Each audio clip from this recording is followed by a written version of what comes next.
is time for AnoAni, your quarterly, semi-annually, bi-monthly, we don't remember what time it is, anime podcast with the four of us.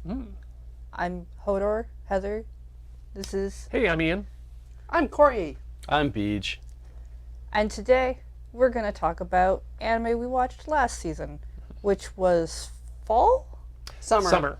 2018. Let's get the year in there.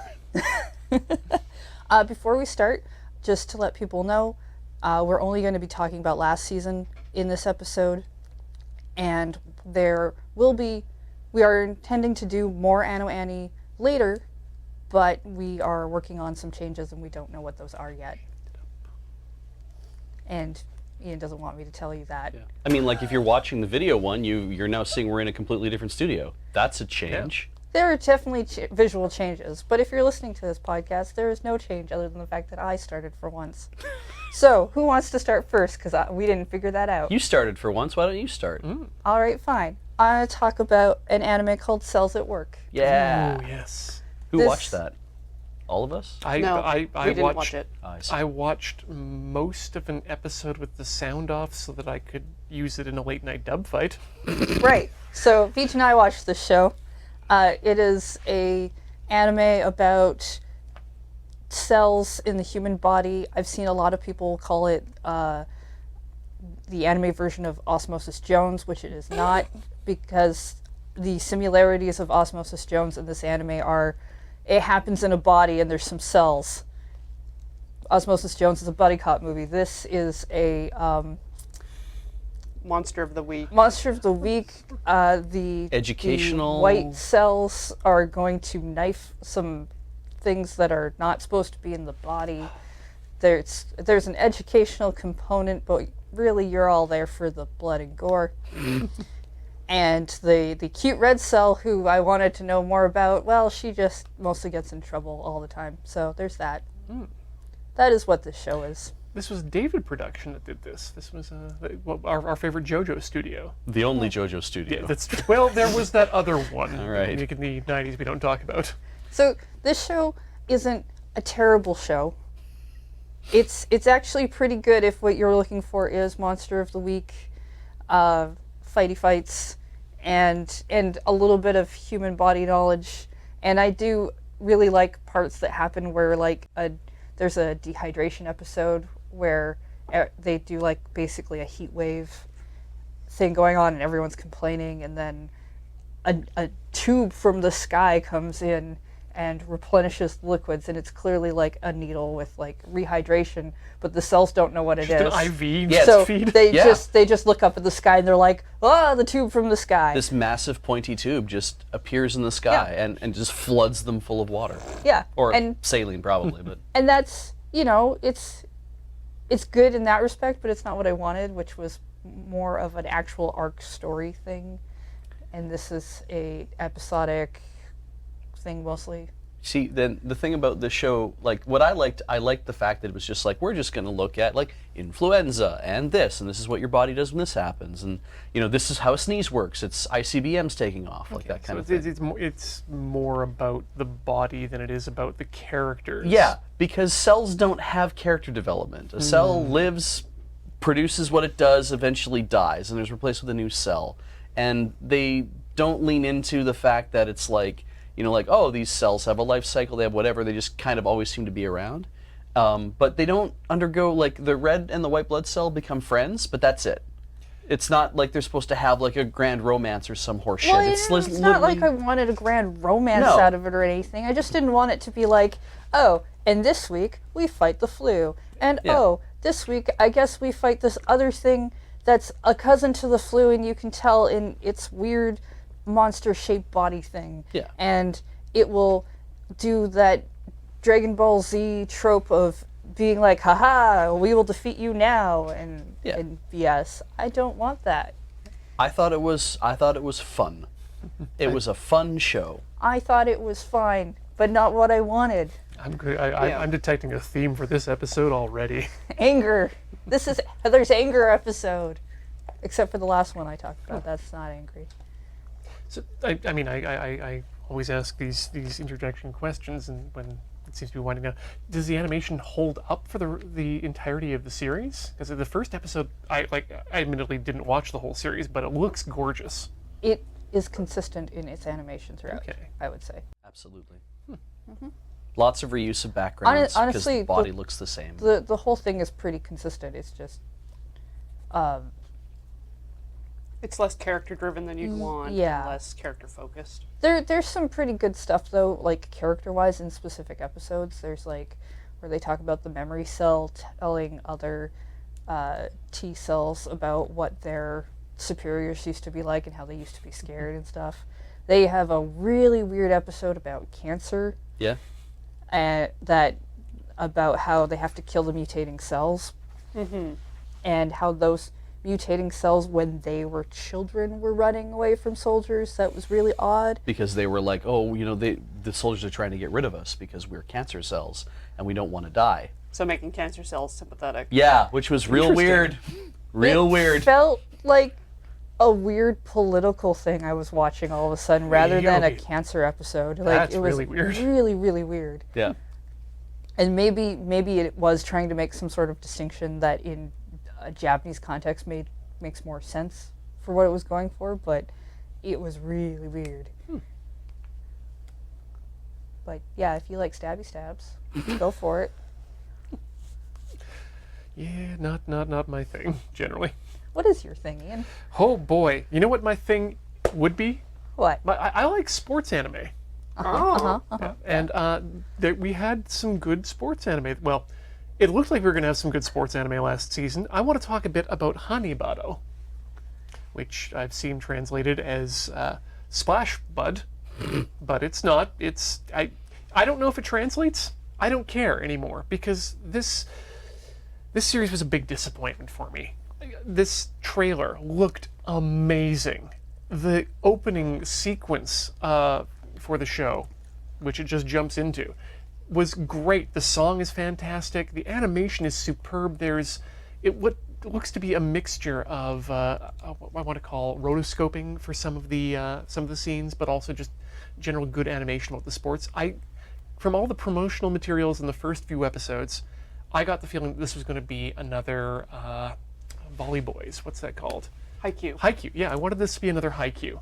And nothing really happened in this series. Well, it's not that nothing really happened. It's that I didn't like what happened. There was too much that was forced into the series. There was small rivalries that happened. There was a character whose mother abandoned her because she got bad at volleyball, and then she Badminton. Sorry, badminton. They're like net sports in junior high school, and then she comes back because she's supposedly better at badminton now, and I don't know. I can't even remember if the main character, who is not the person who's set up to be the main character, actually resolved her feelings with her mother at the end of the series or not.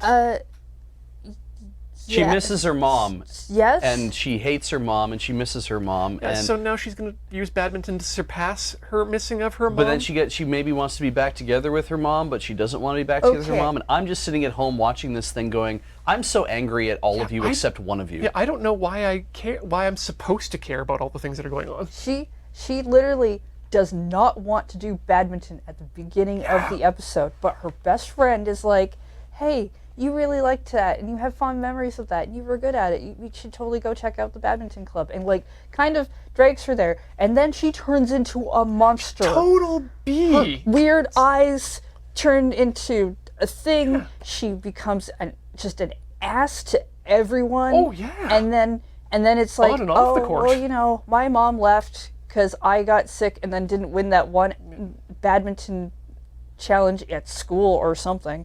And then she just left, and she did, from the appearance of everything, just leave. And I'm like, okay, when we're going to find out that the mom had a really weird BS reason, but not that or she had to train. Yeah, but it literally was just like, I realized she didn't love badminton enough or something. Yep. So I'm going to leave.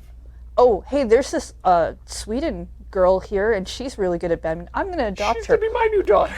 She left her with she It's left her spoilers, by daughter- the way, but yeah. She left her daughter with her grandparents, and then she comes back and visits, and it's just like, we should be a family now. And her daughter's like, no. And I'm like, yeah, okay, that seems reasonable. No, but also maybe? Yeah, that's the thing. She never says no. She never gives her mother the shit she's gonna She give her doesn't mother. tell her mom, but like at one The point, grandparents don't even tell the mom. I'm just like, I'm watching this. I all don't even play know out, why and the I'm like, grandparents are there, other Yeah. than to be like, no, she's not living alone like every Japanese child in an anime does. But like, she says to like I think her friend at one point, no, I'm going to basically become so good at badminton that I get to leave mom now. Yeah, yeah. It's That I literally- get to do that. It's literally just a revenge fantasy. The for her. only person who tries to talk to her mom about it is her friend, who's like, what the heck? And her mom's just like, well, you know, that thing Reasons. had to happen. She's like, yeah, okay. Like, yeah. The character confronting the mother is like, yeah, okay. And we're just sitting here on the other side of the screen saying, no, that doesn't make any No. sense at all. No. You're all idiots. you don't get to just leave and then come back and be like, hey, I found you a sister and let's have a family now. There's one other issue with the show, and that is the costume design Oh, for the goodness. characters. The uncomfortable, tight, anatomically revealing costumes. What would happen if you decided that you wanted to wear a one-piece swimming suit, but also shorts at the same time? Yeah, I don't know how they do I would it. put the They shorts on ride top up of the bathing around- suit, not Yeah. under it. around the crotch like- and tight to like the hips. And then but then they stitched. have legs on them. Yeah. The funny thing about that too is the first couple of episodes they're not wearing that uniform because they're just part of a club, and then the club manager's like, oh, we have to get new uniforms, and like shows some skirts and stuff that she's Yeah. holding up against a them. big deal. And it's like, oh, cool, they're gonna get uniforms. And then the next episode they show them, and it's just like, and that's what you were talking about, cute things. This badminton onesie. You picked a pair of shorts and put a swimsuit on top of it. Why? Why would you stitch legs to the edge of, as if the top of the thigh on the outside is what needs to be covered to be okay? But yeah, there are shots that are like, I almost felt emotion a couple of times. You know, in some of these shots between the main I character. felt impressed with some of the sports act. Yeah, and then for no reason, a woman walks by in front of the main of the character's face, and it's just their groin right there for a couple seconds, and then they sit Could down. be ass. Yeah, You can't tell Sometimes you get because that ass. suit is the same both front and back. and Yes. it's gorgeously animated from top to bottom, beginning to end. The music's great, and I hate it so much, and I hate it for reasons that are different than I really- hate these shows. I mean, I'm really glad you liked- enjoyed the opening because I didn't like the opening at all. I find the opening challenging. I did not like it at It's a song that you don't know where the rhythm's going to go. I don't like it at all. I really liked some of the use of, like, you were saying that you think it was like rotoscoping and stuff, where the like the court's being moved across and other stuff. I'm like, yeah, this is cool. Why is all the relationship stuff garbage? Yeah. The only character I ended up liking was the girl at the very beginning, who you start to feel like, oh, she's a total ass. And then you watch her over time. It's like, I actually feel more sympathetic towards you. And I forget her name. Fujiya? Ayasaka? I'm not I- putting I any don't I don't effort remember into this. anybody's Chio. fucking names from this series. Oh my god. I really expected her to like end up injured. Like I was cheering for her and stuff, and Yeah, it seems like they were going for like a hard, dramatic shoujo sports thing. Basically, ping pong, but with badminton and ladies. But they didn't get anywhere near that. Like, you can have dramatic stories and character growth and hard topics in a sports anime, which was pulled off perfectly by ping pong, but this does not. What was this a manga? It has to have been. It feels like they didn't know what the show wanted to Because be. if it was a manga, I could understand that it's like, oh, this goes on for another 40 chapters, and there's so much more story and there's being jerked around and definitely shit. But- there's definitely enough extra characters to suggest that they either did know what they were doing with them, or there was supposed to be more between those characters. yeah. Like No, animation's real pretty. They really should just have not bothered showing the boys section of the No, club. of course this is a manga. This is based on a manga, I believe, by the same person who did Yuri on Ice and Again. Ah, Yeah, okay, interesting. I'm pretty sure. But now I'm just gonna look like an idiot if that's not the case. Ah, whatever. We'll find out. Yeah. We'll read those comments. We Cori. won't answer them, but we'll read them. I would like to discuss Planet With. This was a surprise. We were told to watch this later in the season. It is a shonen giant robot fighting series with psychics and dragons. It's 12 episodes long, very self-contained, light cartoon violence. A lot of the conflict, even though it's like a giant robot fighting large explosions, comes down to like internal processes that the characters have to go through. Like they have to be confronted with regrets that they have and pull themselves out of like their ideal fantasy world in order to progress. It also stars an annoying child boy, a giant talking cat, and Norio alien Waka- in a maid outfit. and a Norio Wakamoto dog. Yes. Yeah. You get a lot of information and insight into all of the villains in the series, If there are any to be. such to as the think of. dog, the giant talking dog. You get lots of scenes with him, and he's opposed to the cat, who is our protagonist's friend and giant robot. The show is relentless. Yeah, it's a lot of mixed 2D and 3D. Like the first time you see one of the giant robots, such as the fighty cat thing, it's shocking because it doesn't really sit well with the rest of the style of the show, but they're really consistent in that with the other giant robots, so it kind of fits. There's a mystery, but it doesn't really withhold things too long. It's like, oh, he hides his identity behind a mask, but eventually he just drops that. Like, it's not relevant for the story, and so they just get rid of it. When you say annoying boy character, do you mean like Black Clover protagonist always screaming and can't stand annoying, or do you mean like he's just kind of like a little bit annoying, but he's not like annoying and grating to watch? It's less annoying than a Black Clover. It is a 14-year-old boy with amnesia and a revenge plot, Okay. and he does do a lot of yelling and a lot of disobeying people because he just wants to fight and is aggressive. Okay. I've heard this story described as, or the show described as, a 90s, or not 90s, an early 2000s anime. That's sort of just post Cowboy Bebop, 13 episode series were really the thing. You get the I'm trying to remember the name of this show, and it's got rocket ships with arms that punch things. Do you want me to tell you? Or Yes, keep I trying to do. guess? Please. Okay, it's Outlaw Star. Outlaw Star. I don't know how this. I was when you said post-Cowboy Bebop, I'm like, Ian's going to say Outlaw Star in about 10 seconds. If you like the bit where Ian can't remember the names of things, please leave a comment in the comments to let me know to keep doing it in the future. If you don't like it, also do so. I mean, from your description, this sounds though like it's shonen fighting anime. Yeah, it's very much like a trying to take that feeling of a long epic series, of like a 24 to 30 episode series, Yeah. and it condenses it down into 12 episodes. But does it feel mediocre? Does it feel rushed? No. No, it feels really tight coming through. Oh. The story and outcome may not be entirely satisfying, but I kind of really like little touches here and there. So Yeah. Nothing ever gets a chance to breathe, yeah, but that's just because everything is always happening. And that's okay. Okay.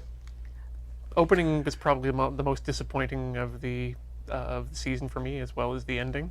They're just they were unrememberable. Yeah, they're unremarkable, but that's okay because once the episode starts, you're in for a ride. Strap in for 30 minutes. Well, Cori, do you recommend it at all? Yeah, Okay. yeah, for sure. If you're into that kind of Yep. nice. So sit down, play the episode, go get yourself a drink while the opening's going on, because no one in the right mind skips openings, right? Oh, sorry. Opening, yes, unremarkable. Ending, that one will keep you guessing through the entire thing as to what it actually means. Okay. Yeah, it's good. Beej. Let's start with Chio School Road. Chio-chan no Tsuugakuro. I grabbed the longest PV I could, actually. But why? You can't see this if you're listening to... That's okay, if you're listening to probably. us, but if you're watching this... anyway, this is a... The story is literally how they sell. It's the story of a typical Japanese high school girl making her way to school, which is horseshit because Chio is not typical at all. Chio is not terribly bright, but man, does she play a lot of Western video games. And she imagines at the wrong time that her life is either Call of Duty, PUBG, or Assassin's Creed. Just at the wrong times of day, and usually it's on her way to school, and that's kind of the crux of the episode, is that as she's going to school, she's imagining these things. And then she has friends on top of that kind of fold into this thing as well. Like what's happening now on screen with the aiming at stuff or climbing whatever, like Chio just kind of has like the wrong idea about what she should do in any sort of crisis.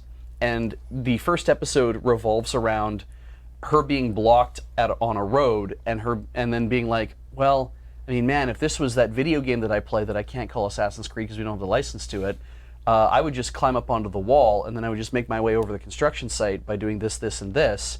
Nah, that's silly. And then she like turns around and takes another route and then runs back. She's like, I don't have time for this. And she climbs the thing and jumps on people's houses and starts doing whatever and evades people and like all this stuff. And it's a gag manga that is not a yonkoma. It is, one chapter is devoted to this dumb thing that she gets into her mind and she starts doing as a result. And these kind of all happen on her road to school, like walking to school.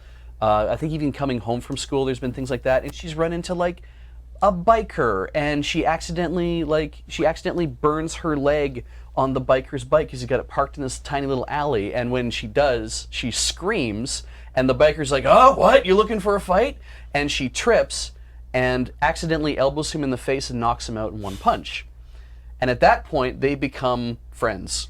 Yeah, so I really liked that. Like, I dropped this show for some very obvious reasons. Yes. But that gag, I really liked parts of this show that I saw. Like, the Beej talks about her burning her leg on the thing. It's not because the alley is, like, super narrow. It's literally because she either has to walk in front of him and doesn't want to, because she's or walk scared beside the bike, which is parked really close to the wall. So she tries to make the gauging of, okay, well, I'll walk over here, and then hits the bike, and then has to engage with him anyway, and does a lot of that kind of weird social anxiety stuff, but like stumbles into making him think that she actually is this very powerful girl who beats the crap out of people. But and giving then ultimately him her dumb gaming username.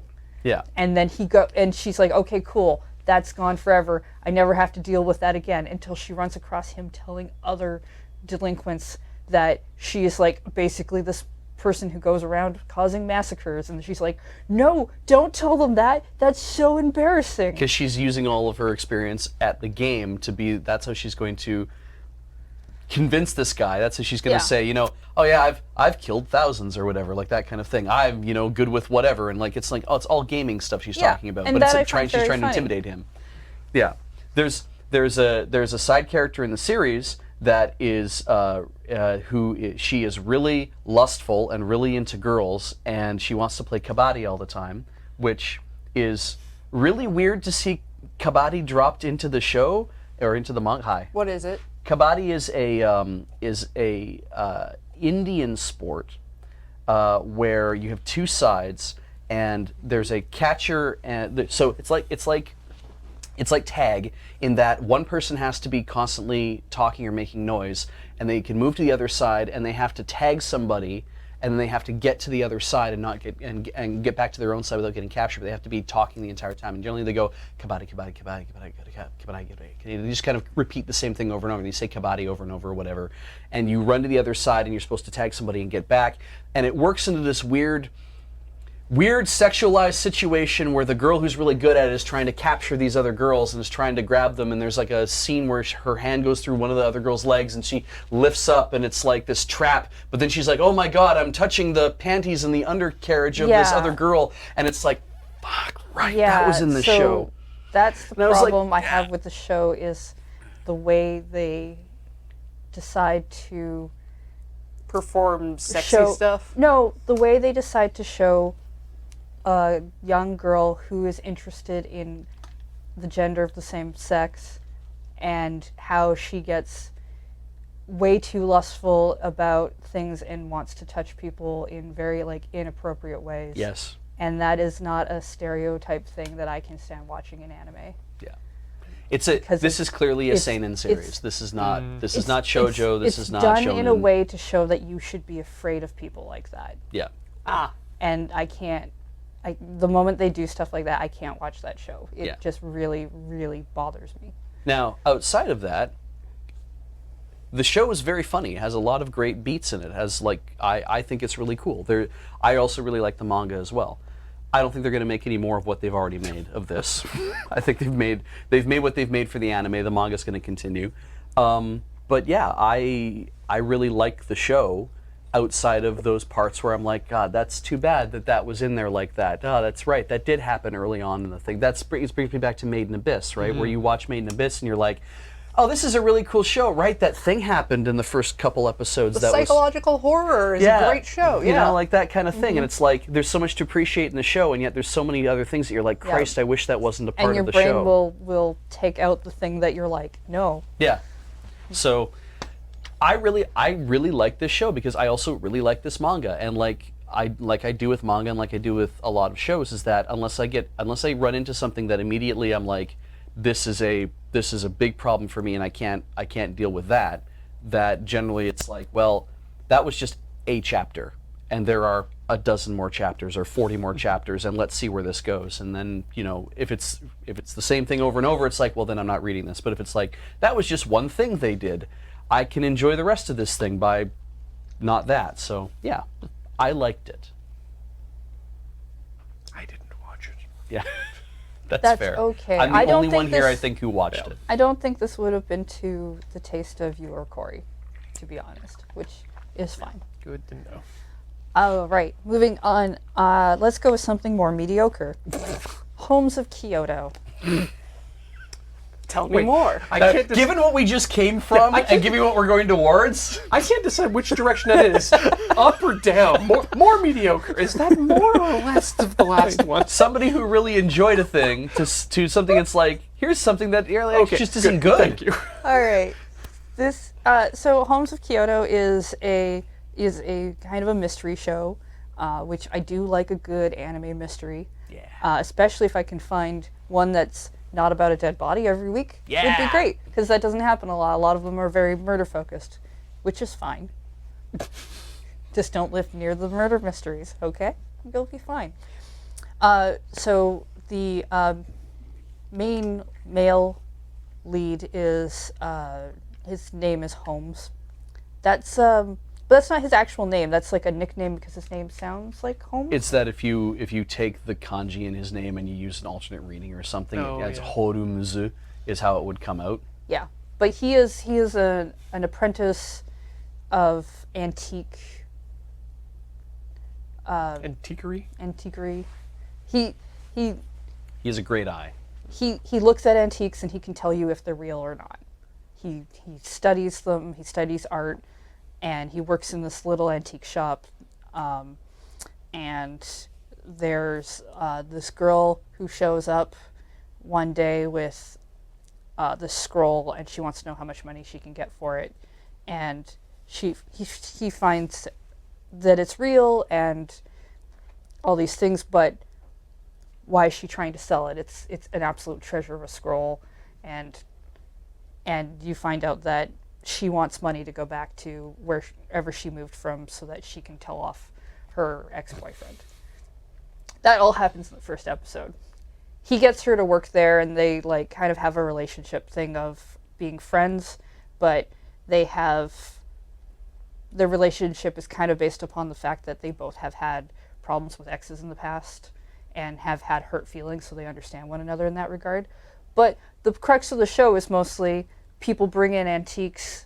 Other people are like, hey, Holmes, I hear you're good at solving mysteries. Come solve this mystery of, I think the person who tried to attempt to kill me over here at this weird book reading.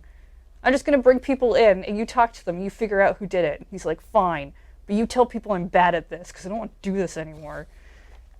And a lot of it. I really like little stories and stuff, but it's just they're kind of not super interesting most of the time. And then they bring in this character who's clearly supposed to be his Moriarty type monk thing, who makes forgeries, and he's trying to basically outwit him by making the best of a thing, except he accidentally gives it a tell because he really does want people to know who he is. And it's just like, cool. Why is this in here, though? This doesn't amount to anything. All right, fine. Maybe at least the two of you will get together, because you kind of seem like you're trying to do that. Not Holmes and Moriarty, Holmes and the girl. Yeah. Nah, Moriarty and Holmes are not a good match. I wouldn't ship that. No. The But- Moriarty's the bald dude in the I back. see. But, Rare pair. and I don't care that this is a spoiler, but at the very end, where she's like, oh no, he can practically read my mind because he notices things all the time, and she says in her brain, I love you, and he turns around as if he has kind of heard her. But then they do that thing of like, well, I guess I'm good with the way things are, so let's be friends forever. That's not what I wanted out of this And show at all. I think he ends up looking up at the sky and go, the moon is beautiful tonight, which is that thing that you do where you're trying to say that I love you, but you say the moon is beautiful tonight because it's a very Japanese thing to do. I do that all the time. Yeah. Because there's the moon, Tsuki, Yeah. right? Yeah. Wordplay. Yeah. Yeah, but I then- didn't really do it, and and It's meant to be a more Oh, gentle no. way of letting know your affections, right? And it's like, wow, this is Yeah. such a okay. oh, whatever. and her catchphrase is that the sub translated it as Kyoto boys are nasty, yeah, nasty. which I feel like is a bad translation, even though I don't know what she's actually saying. Well, his position on the matter is that Holmes's position on the On matter, the matter of whether or not Kyoto boys are nasty. is that Kyoto boys naturally we all have a bad attitude. Is that he's slightly rude. yeah, because the difference in the accent I Yeah, think the helps Keigo that. is- Yeah, and so it's just this thing of like, Kyoto boys are nasty because they're ruder, they're more laid back, they're Yeah, they're and more willing to be blunt it's- about You stuff. nasty capital boy. Yeah, And it's just kind of this thing where she'll say something, and then he'll say a response that's clearly kind of sarcastic in some way, and then she'll be like, Kyoto boys are nasty. And I'm like, I feel like nasty is just the wrong English word to use for this. Don't like your catchphrase. It's okay. I wouldn't recommend it. it was definitely 2 out of 5 stars kind of material. Like, Beej, it was Beej just would kind of not. like it's whatever. Okay. Beej did not want to watch it After very about much. the third or fourth, and I love mysteries. I love Kindaichi Hajime, and No, You love Kindaichi's good. garbage. I do too. And it's like this is the wrong type of garbage. Oh, It's not even good recyclables, Cori. Yeah. Well, speaking of garbage, let's Okay. talk about my next pick, which is Patlabor, the mobile police, on television specifically. From what era? This is a series Well, from last season. from So that's from 2018. 1989 to 1990. Yeah. And it was produced by Sunrise. Mm-hmm. And boy, oh boy, I picked this up again because I'd been thinking about Patlabor. I remember watching this back in my early days of Japanese animation fandom in 98 and 99. Hell yeah. Back in the Bonsai Anime Club of Alberta. This is a story about a division of the police force in Tokyo in 10 years from now, so 2008. How'd that work out? The show even ends just before the preview with a thing that says, "This is a work of fiction, but in 10 years, maybe?" Turns out no. But I'll finish the segue. The garbage is because part of this show is about the reclamation of the Tokyo Bay, and so it was filled with garbage. And, Yeah. there's Not that the show was no, garbage. the show is fantastic. The show is so good. This show made my season because I'd forgotten how good a show this early is. And I don't know where to start about what I love about this show, so I'm going to start with the animation. It's hand-drawn because that's what you had to do back in the 90s. And before computers were invented. the mechanical design is so good, like down to little details of just hand writing, like AV98 on a view screen. That's the model of the the mech that the main character uses. The story is about a police girl, Noa Izumi, who has just received her assignment to become a labor pilot. Labors being the giant robots, because they're originally made for construction, hence manual labor, but a laborer. But these are patrol labors, or pat labor, because they've designed labors to combat. With the rise of labor construction comes the rise of labor crime, and therefore we need a police force to deal with this. So this girl comes in, she has a low-key, almost sexual love for labors in general, specifically her labor that she has named Alphonse. And she will polish it, and she loves it. She doesn't want it nicked, she doesn't want it damaged in any way. And through the series, you get to see the progression of her starting as a fresh recruit, moving up and becoming a responsible police officer, eventually becoming to the end of the series, the last episode, she ends up realizing that no, my job is to push the limits of this machine each and every day to save people's lives, and ends up just wrecking her machine because that's her job, and she's learned that that's what she needs to do in her life. But you've got characters that run the gamut of every stereotype, from the hard-boiled detective who's actually a cigarette-smoking idiot, to the gun-happy nut job, to the American transfer person who comes over to join for half a season. And it's, in a way that none of the character development was satisfying in any of the shows I saw this season, this was a real tonic to me, and I cannot recommend Patlabor enough to people. I agree. Patlabor is really good. Yeah. But one of the best parts is that the robots have like a gun holster inside their leg, but they don't bend over to pick it out. Their hand from the wrist extends down when they're standing and picks up the gun and pulls it back up. No, I've seen part of Patlabor. It's great. It's boring. It's so funny. I can't stand it. I can't believe how genre hopping it is, because I thought, coming back to it, okay, this is just like a serious, boring police procedural. It is for some of the episodes, and then sometimes it's a slapstick comedy, and then sometimes it's a deep mystery, and then sometimes it's a historical romp.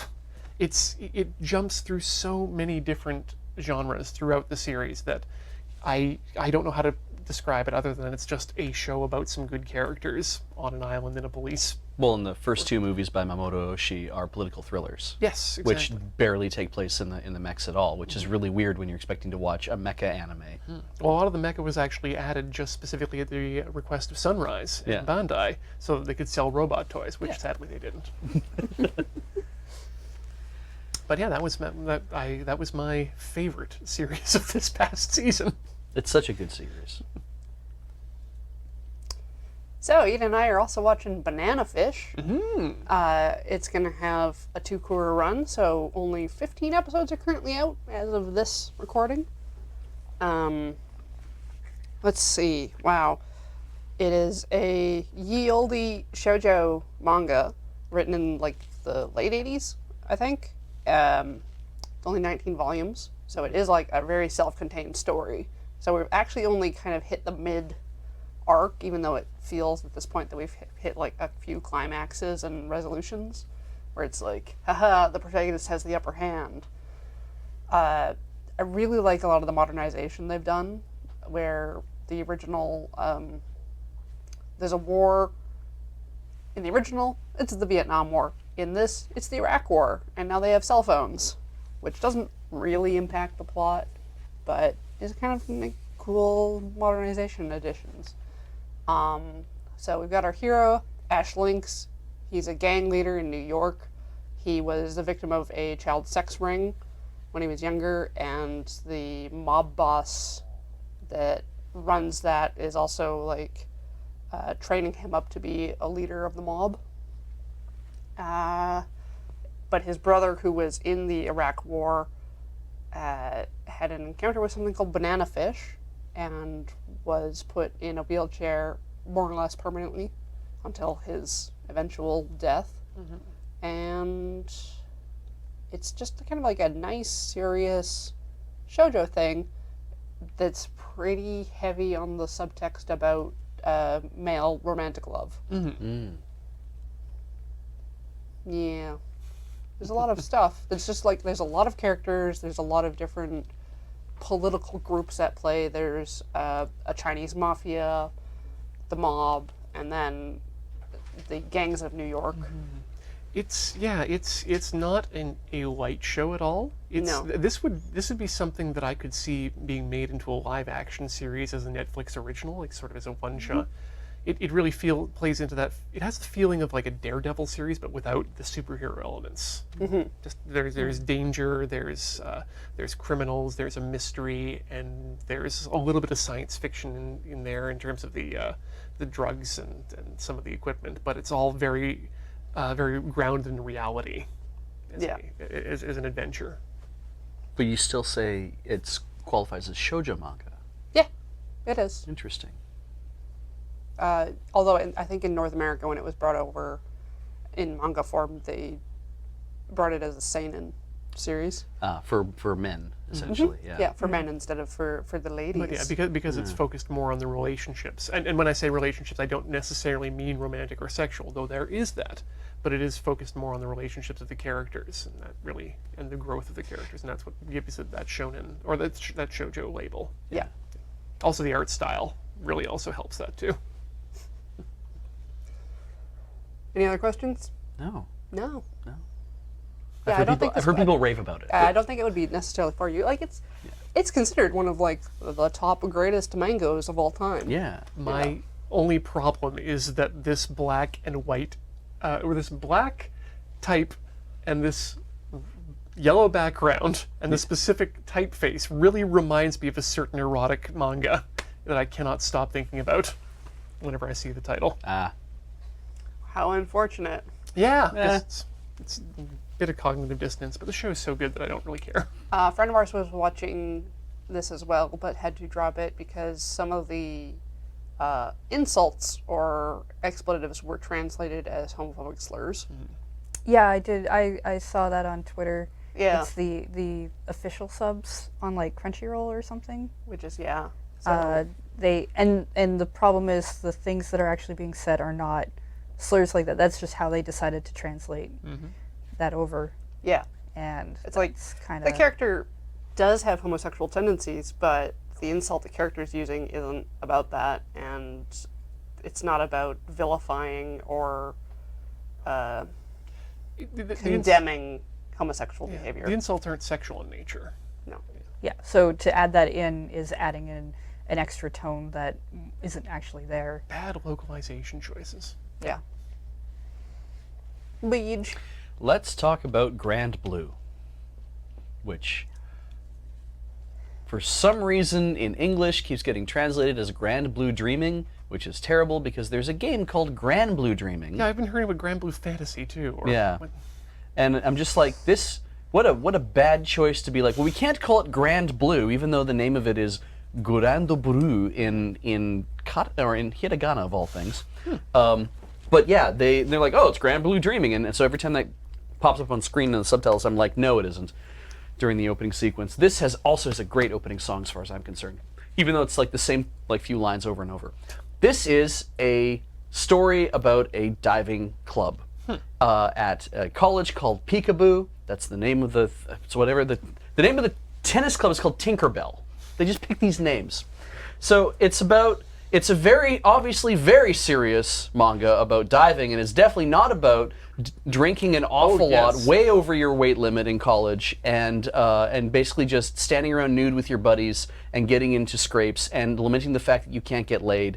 And it's basically a story about this guy who's like, I am now coming out to the seaside. I'm going to live with my uncle and my cousins, and I'm going to go to university. I'm going to have a real university life and just a normal thing. And within about 60 seconds of getting there, he gets dragged into the diving club and is made to drink a whole bunch of alcohol, probably underage. They even have a massive thing at the beginning that shows like underage drinking is not a thing. Also, never drink as much alcohol as these people are drinking because you will probably die. And it is just a fun, goofy, stupid comedy about just doing the dumbest shit.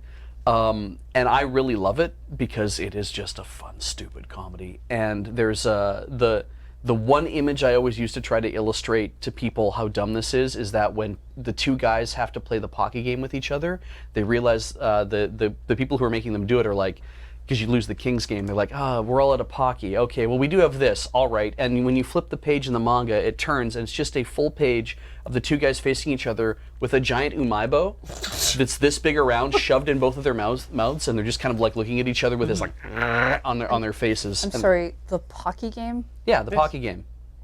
It's like chicken. It's like Lady and the okay. Tramp. You just basically and you see how far you can go. Okay, but you said the Pocky game, and then you said King's game, which it's a different game. And Yes, the that was King's game is the confusing. overarching game where you might make somebody play Yes. the Pocky game. So yes, They were going to lose the King's game if they didn't win the Pocky game. Exactly. This is just fun. I think it's fun and it's stupid, and if you were ever in university and you like to go out and carouse with your friends and do whatever, some of it's going to like make you just go, oh my god, and some of it'll be like, oh, I kind of wish that I got to have fun like that, and some of it you're going to be like, I'm so glad that is not a real thing that's happening or would never happen to people in real life. But then there's also diving lessons. There's a few episodes that they spend learning how to dive and doing the diving and stuff, and it fits into the show, and it's actually quite sweet, and I hope to hell that it gets a second cour, and I hope they just keep making it, because it's so fun. So yeah, that's how I feel about it. And they eventually are going to run out of Gintama, so yeah. Out of which? They're eventually going to run out of Gintama for you. Yeah, it's true. I actually have been banking that, so I have something to watch when things have been getting bad. I don't think Gintama for Beej, rainy season. I don't think Beej can ever run out of Gintama. There's so much of it. No, this is finally the last season. It's like the third time they've said that, but Yes, it's finally the last that's what season. I mean. No. It's going to be like Kochikame. Well, it's going to be like trying to watch through Lupin the Third Part 2 for me. Oh yeah, that's fair. That's like 300 episodes.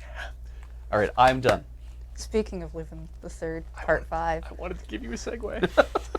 That is the anime I'm the happiest about. It has just ended in its second cour, and it's just so good. Ian, how have you not watched it yet? Because I've been crunching through Patlabor and Lupin the Third Part 4, because I want to finish Part 4 before I get into this. Okay, Part And 5. this one I want to watch with him. Yeah. Yeah. We've got a lot of so things going on. Lupin of what I've watched is like Castle of Cagliostro, Yep.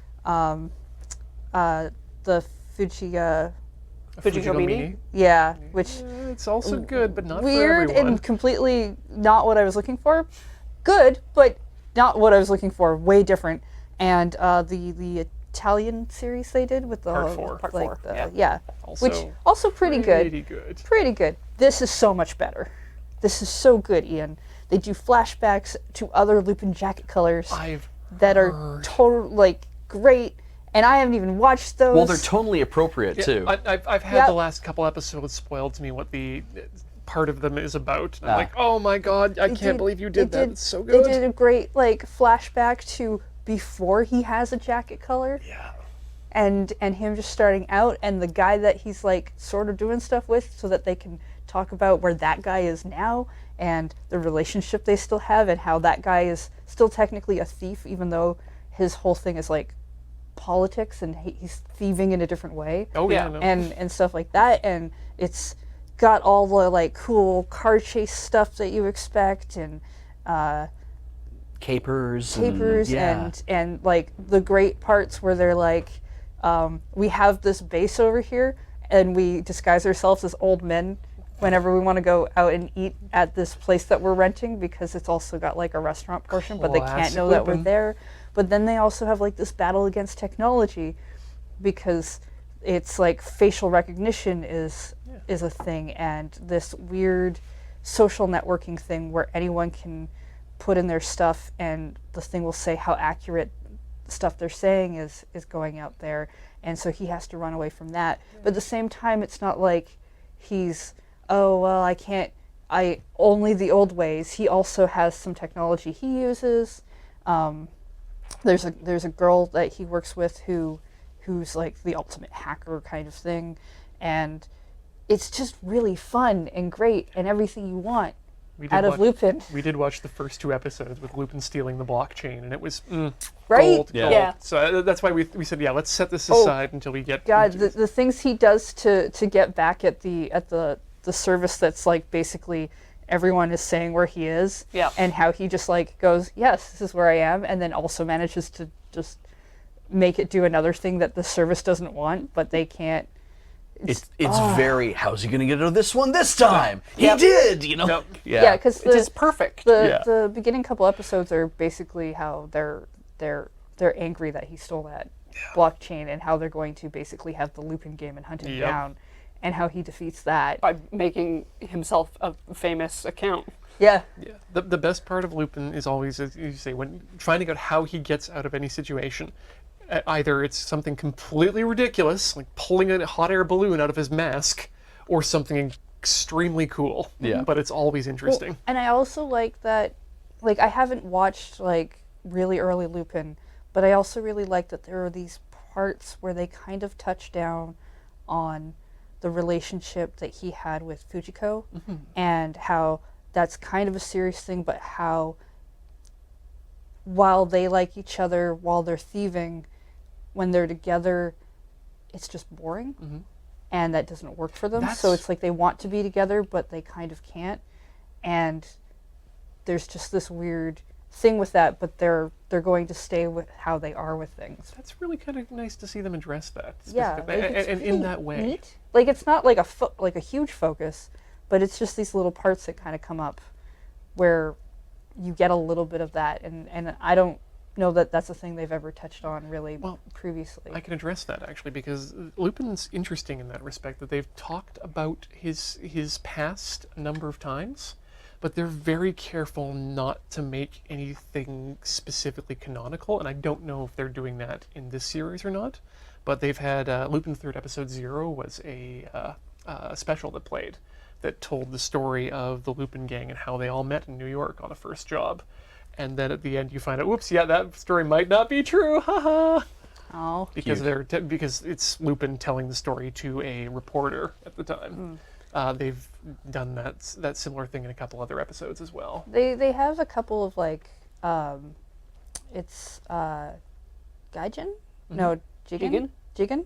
Jigen focus. For the he's a shootsman. Gaijin. They have kind of a couple of stories of like him dealing with people from his past that were like clearly before Lupin, and then also kind of like a little bit more of like what his relationship with Lupin is, as well as, I always forget Samurai Man, Goemon, who we really love, who absolutely hates every piece of technology thing that is happening, and is great. And he even like at one point sequesters himself away on like a mountain, and technology still finds him out there, and he's just outraged, and it's great. I love Goemon. He's great.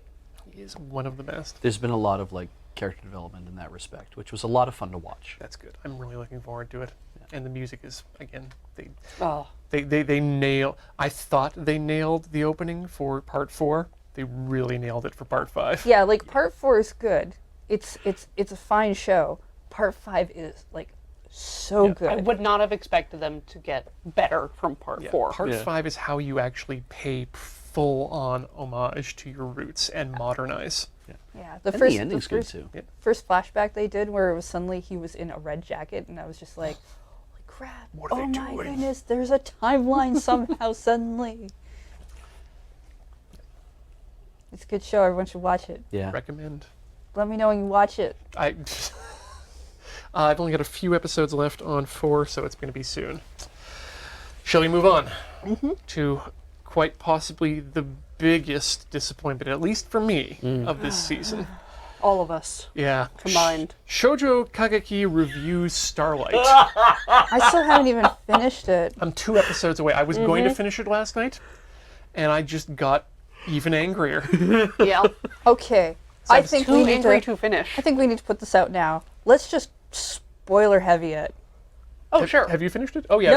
No, I haven't. Okay. But It's let's- Very let's- hard to spoil because nothing Yes, happens. that's my but problem. I want this to be clear. I think we're gonna just talk about every little part of it, and if you don't want spoilers for this show somehow, then you need to skip forward. Or if you really love the show, maybe just stop now. Yeah, because none of us do. So this is a story about a girl who who wants to be an actress. And years ago, she was a child and went to see a play called Starlight. And then she, I guess, met another girl there, and they held hands. They were friends. And then they went to the Tokyo Tower. Or something. And then decided that they would make a promise to do Starlight again.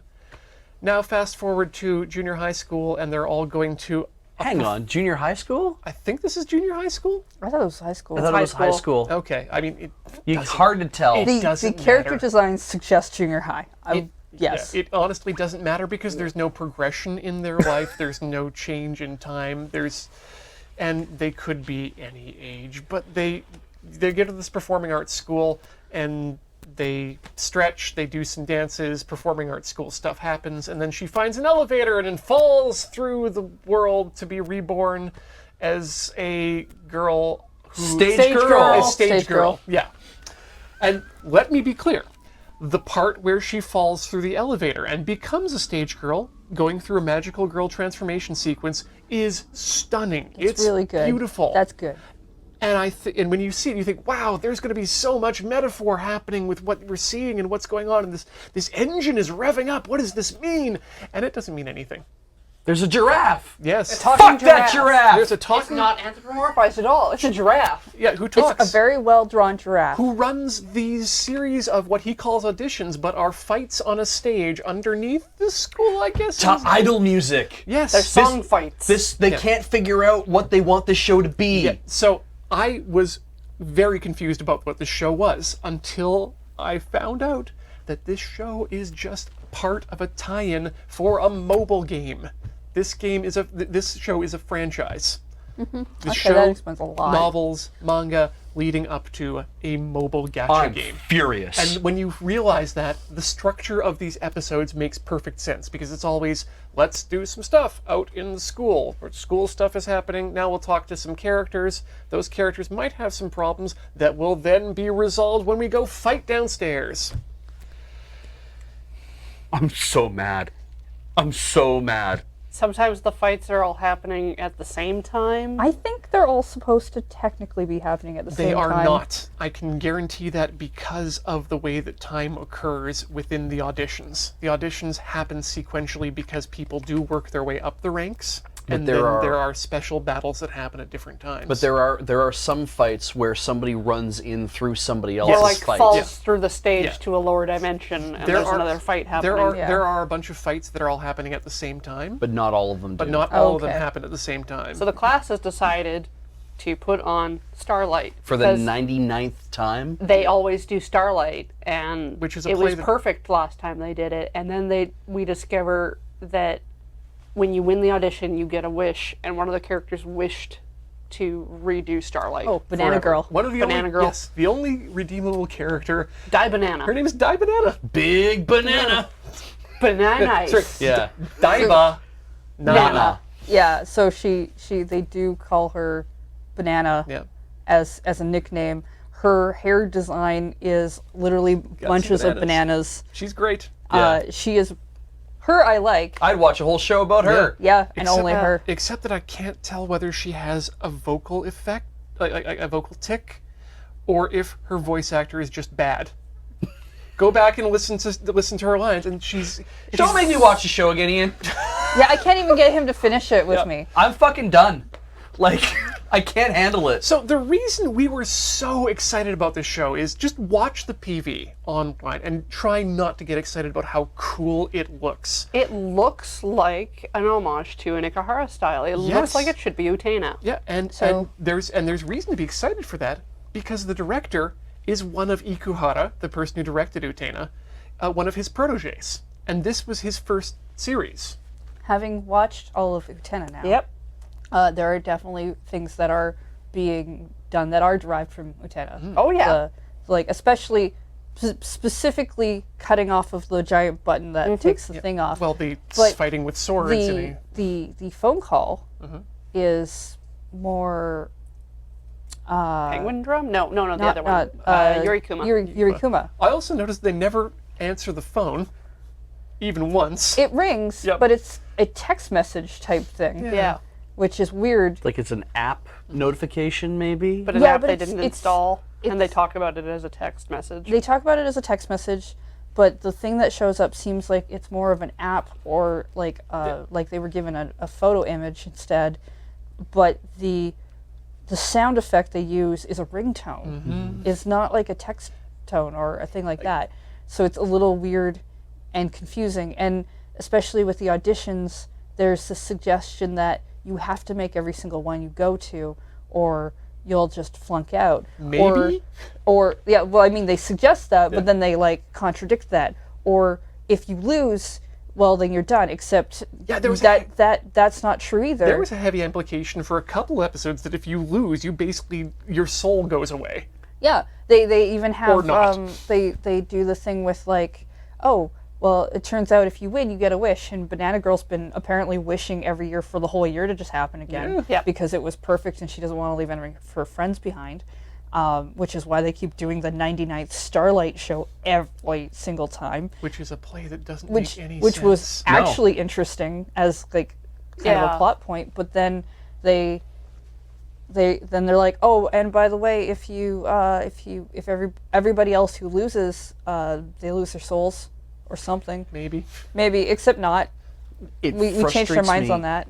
It frustrates me so much how they mention the word Starlight over and over, to a point where it actually gets really irritating that the moment they mention Starlight. it. Yeah, that they say it so often, and I'm just like, With such heavy like emotional emphasis, Yeah. like it means so much to all of the characters. yeah. And we've seen almost the same play, like every episode, showing the two girls who are the main cast members at that time, Who are the supposed best of the who best. are supposed to be the best of the best, who are supposed to be the main characters. However, they keep saying that there's 8 main characters to this play, and they show the other girls, and they do all this other stuff. Does anyone know what Starlight is actually about? They Because reveal I it in don't. like the third to last They episode. do, they kind of do, but even then, it's a garbage. stupid, dumb play about... Here's the play. These two girls are from different tribes, and they met at a party. But then they had to leave each other. But then, because the end of the party means that the tribes have to go away. But then they decided, no, we don't want to go away once. So they tried to reach for a star, and the star burned one of them, and then they had to go away forever. I mean, at least that's a and- plot. Like, that's fine then. At least there's a plot yeah, there. And I'm like, 'cause thank Christ for that. Because it the- did not feel like that in everything else they did. Well, the whole thing that they're trying, at least that they seemed like they were trying to establish, was main girl with crown Crown. pin it wants to be a star. Her friend shows up with the star pins that apparently they exchanged when they were younger, and they were friends, and she's like, cool, we should be top stars together, which seems like a possibility. We're all going to be in Starlight, and there's clearly 2 main characters somehow out of 8 main characters, and that'll be cool, except no, only one person can be the Yeah, she Omega wants stage all girl. 8 to be the top. Of course she does. And this is the thing that bugged me when I thought about this versus Utena. Is that in Utena, and if you haven't seen it, go watch it. I kept comparing it back because I'm like, in Utena, all the student council members all want something. They're all trying their hardest to get something. And Utena kicks their ass. Even in the episodes where they're the main focus, Utena kicks their ass. And they have to deal with the loss. And they have to deal with what's happened to them as that result. And when Utena loses, you have to watch her deal with the loss. And you have to like watch the struggles. Because that's what it's about. The whole show is about adolescence. This show isn't about adolescence. This show, the reason that this show makes me so angry is because of Utena and Penguin Drum and Yurikuma and everything else Ikuhara has been involved, and Sailor Moon S for that matter.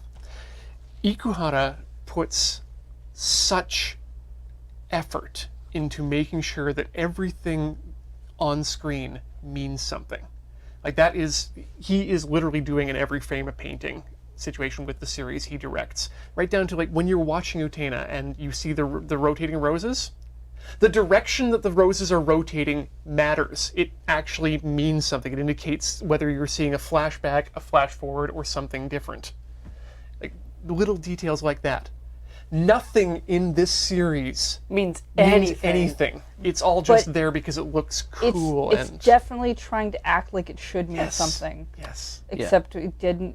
There's no necessary reasoning for a lot of the stuff they're doing. And when you look for symbolism in something that's devoid of symbolism, it's really frustrating because you're trying to ascribe things to this that don't matter. This is just set dressing. It's almost like this is a postmodern series in the worst kind of way. Yeah. That everything It just is what it is. There's no, the truth of it is what it is. Yeah, you put into it what you But I want. watch series that are very pretty and that's all they are, and they don't make me angry, Beej. No.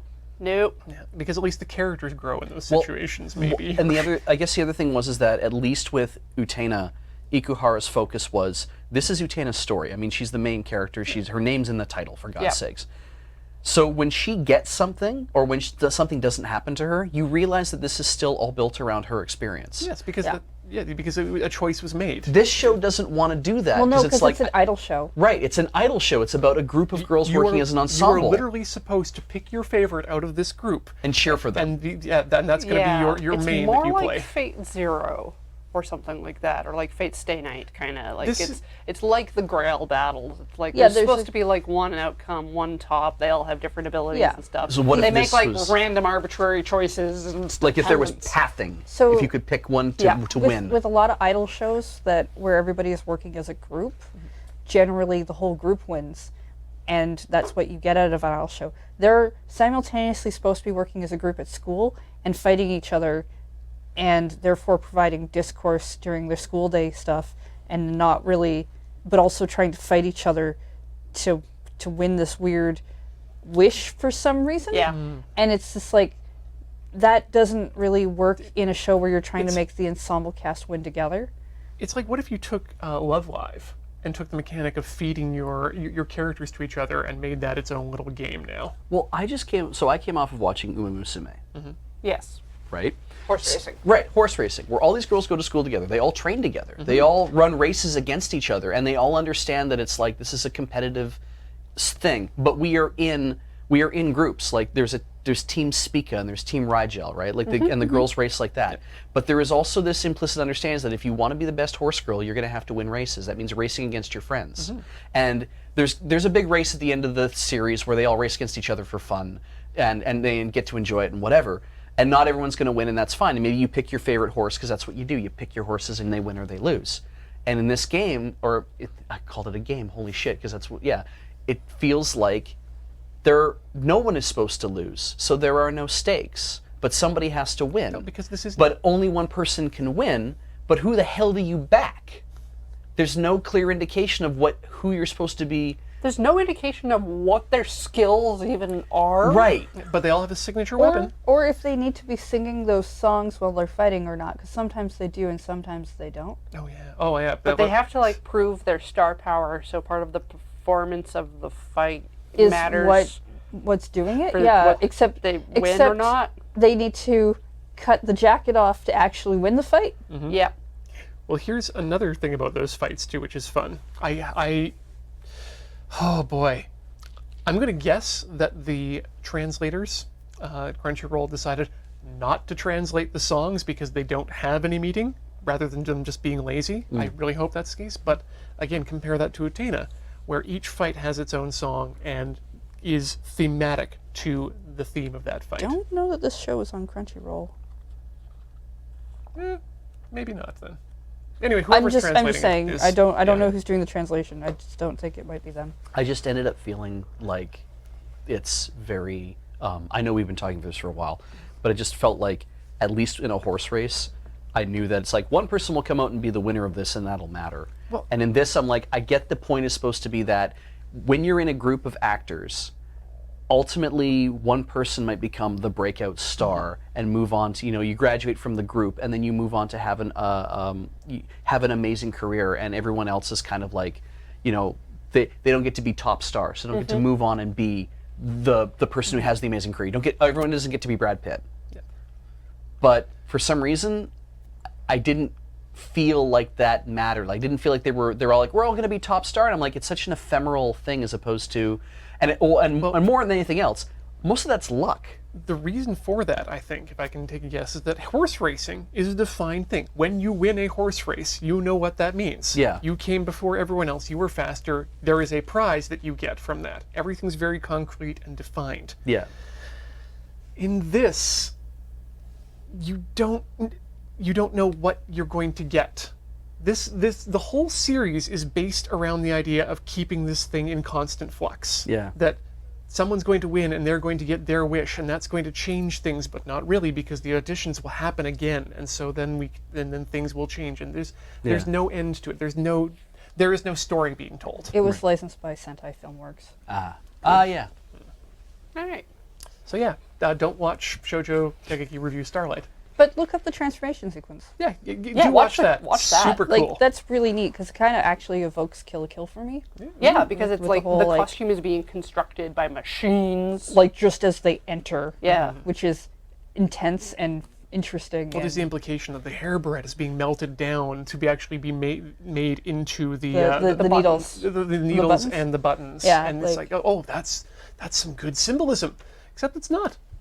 It's not even It's symbolism. not even actually happening. Yeah. Whatever. It looks really cool though. Corey, what do you got? I don't really have a third pick. I would just like to say we're still watching Attack on Titan, and it's weird. And we watched the Mob Psycho 100 Reagan special, and I would say it's not worth Not worth looking watching at. if you watched the season. If you haven't seen it, then it's basically a clip show. Oh. Boku no Hero Academia finished, and the last episode of that made me just Oh, is it done so. No, the season finished. Season, okay. And I am so hyped for the next one because of the new characters they introduced. Okay. Beej. Cool.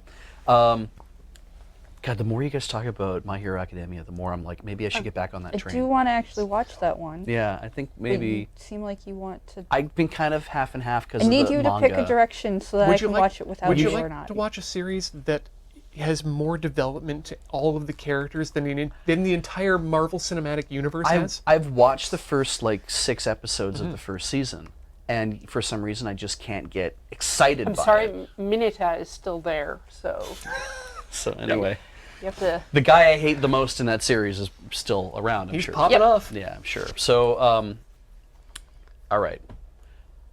My last pick for the season is High Score Girl, and I really like High Score Girl, and I've been reading the manga for it, and it was very unusual in that it takes place in the 1990s. It takes place during the arcade boom, when it essentially starts when Street Fighter II comes out.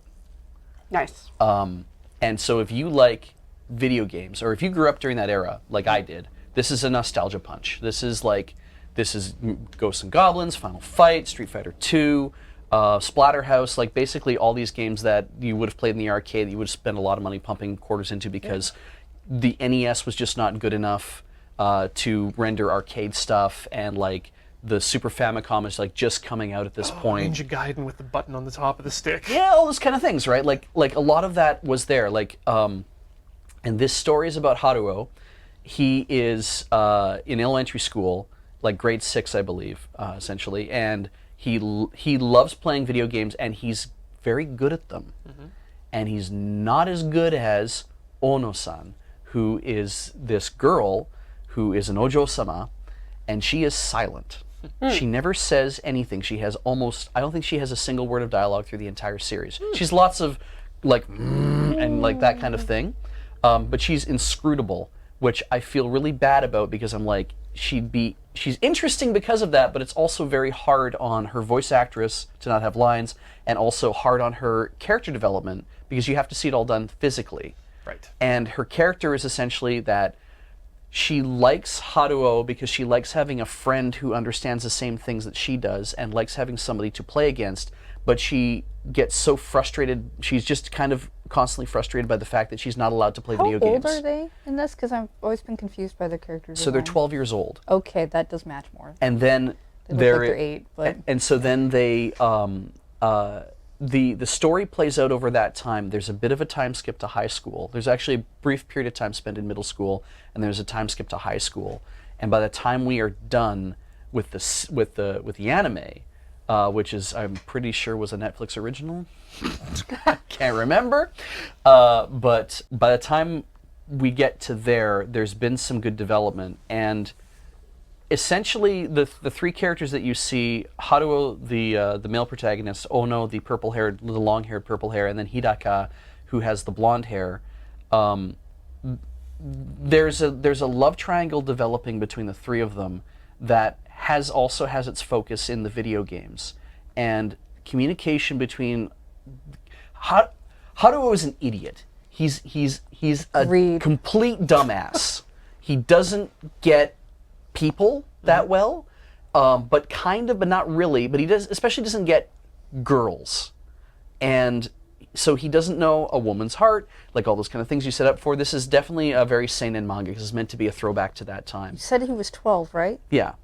Okay. He just isn't at that point where he I gets... just, like, he doesn't get a woman's heart. I'm like, he's 12-year-old 12. boys are idiots. Yeah, but even through that, like, it's like, he doesn't, because Ono never talks, so he doesn't get a sense of what's going on in her mind, but he does get that she likes to play video games, and that she's good at video games, and that he's like, well, I'm spending time with her, and he constantly talks. If you don't like the character, you won't like the series, because he constantly talks all the time. Yeah. Can I say, I hate that art. Oh yeah, yeah. The art is not meant to be, I don't think in any way, meant to be appealing. Okay. He's meant to have fucked up teeth. He's meant to not look great, right? That's not the problem. Yeah. So in any case, having them play games against each other though was really cool because, and seeing it in the manga, he imagines like Guile in the real world like punches him in the head or something because he's being stupid. So Guile gives him a sonic boom to the back of the head, and it wakes him up, and he realizes what he's supposed to be doing. And not like a cartoon version of Guile, like the sprite actual version of the Guile. sprite. And there's lots of sampled video game stuff. They give copyright to everybody. So that's the appeal of the series. Yeah, the then. appeal is seeing how these things are like,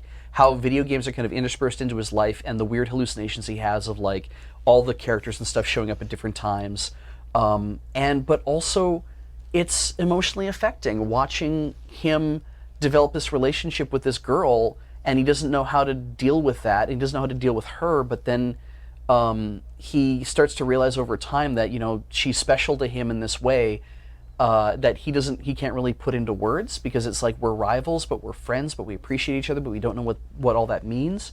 And maybe to Ono, it doesn't mean that. Maybe it means to her, like, she actually likes him. Oh, this is more nuanced than Ready Player One. It really is. And it just takes place in arcades, and it takes place in dagashi shops, and with tiny, like, 4-foot tall arcade machines that they have outside of like restaurants and shit. Like all this stuff, it is a huge nostalgia bomb for people who played games. But it's also a great look at this is what things were like in the 1990s in Japan. It's a period piece as well.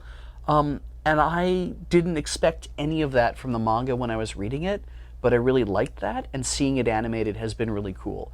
The opening theme is really interesting. The ending theme, I really, really like. It's so good. It's a great theme. It's called High School Distraction, and or After School Distraction. I thought it was all called After School Destruction, and it could be both, because they sound the same. But it's really good, and I'd say watch it, and if you don't like Haruo as a character, I understand, so stop watching it, because he's irritating. He is but he's also really irritating. dear, and he's affecting, I think, too. I disagree, That's fine. but sure. He does talk an awful lot. I actually don't like the fact that she's silent either, and therefore all the stuff that you're thinking about her is inferred. Yeah. Because You're having to decide that from her actions and from how Haruo thinks about her. And that's unfair to a female protagonist to be done in that way. Hidaka's different in that you get a better sense of what she's thinking, but then she runs into the problem with Ono, where it's like, I don't know what Ono is thinking about Haruo. And she confronts her at one point to say, what does he mean to you? And she won't say a word about it. And it's just like, this is just who Ono is. It's not that she doesn't want to talk to Haruo, she doesn't want to talk to anybody. Yeah, and she finds it frustrating that she can't. That's fair. It's just anything that you're picking up off of her is something that you as a person have to decide yourself, or you're deciding through another character, and I don't like that, because for all we know, she doesn't like anybody. Yeah, but she is certainly a cipher, and that does make the show very interesting to me, trying to figure out what it is that she You wants. were watching an ad for something on your phone the one day that had the two characters show up Yeah. to be like, hey, look at this thing we're selling. It's the 30th anniversary of this. There's a and- Kunio thing coming out. Yeah, and he was talking about the whole thing with his image on there. Her image was also there, but she wasn't saying anything, and because I'd forgotten like what show this was from, I was just like, why are they showing this other character who isn't saying anything? Right. Like, it's really weird when you don't know. It's just like, there's this guy and he won't shut up. Why is she here? Yeah. She won't say anything. And that's kind of how I feel about that show. So, and that's my picks. Great. I'm done. Anything from you? I finished out on Lupin. I'm done as well. Cori? Done. Great. Thank you all for listening. This has been AnoAni, our quarterly seasonal review. If you would like to see more, check out Loading Ready to Run. There is a playlist on the YouTubes by our dear sweet Heather.